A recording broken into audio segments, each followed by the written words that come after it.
Moving on, and it's time for another crop disease update. Nebraska Extension plant pathologist Tamra Jackson-Ziems gives us the rundown on what diseases to look for in your cornfields.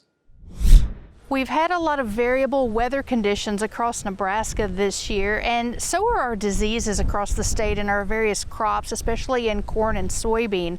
And so I want to give you an update on some of the things that we're seeing and make sure people are aware of, and that we don't have any surprises later in the season.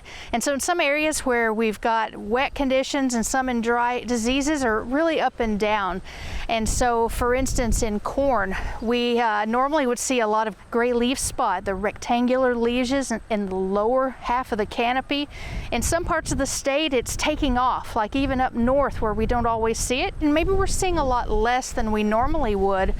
But in other areas of the state, it's blowing up and beginning to become much more severe, like in the northeast part of the state. Down south, maybe not as much, but you won't know till you get out there. In addition, northern corn leaf blight has been worse this year and at least more widespread. Those are larger lesions that are cigar-shaped, and we've got a few of those now, and in some areas that one is getting worse. So be on the lookout for that one.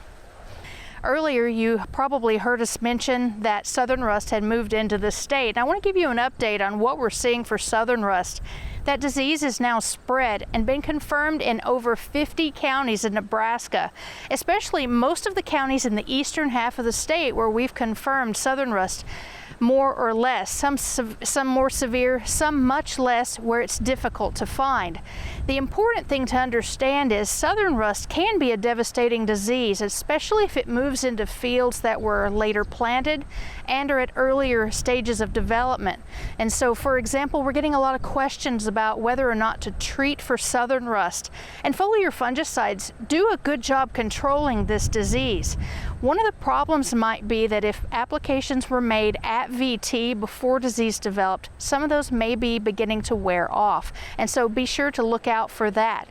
In addition, if fields are in the mid-dough stages or later than that, we have a much slimmer chance of getting a return on the investment for applications made to corn right now.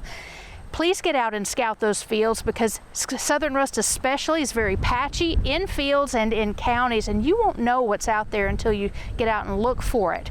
When you look for southern rust, look for those tan to orange pustules. Most of the spores are produced on the upper side of the leaf, and the pustules are tightly packed together in a wad on that leaf that can range anywhere from the size of your hand to covering the entire leaf.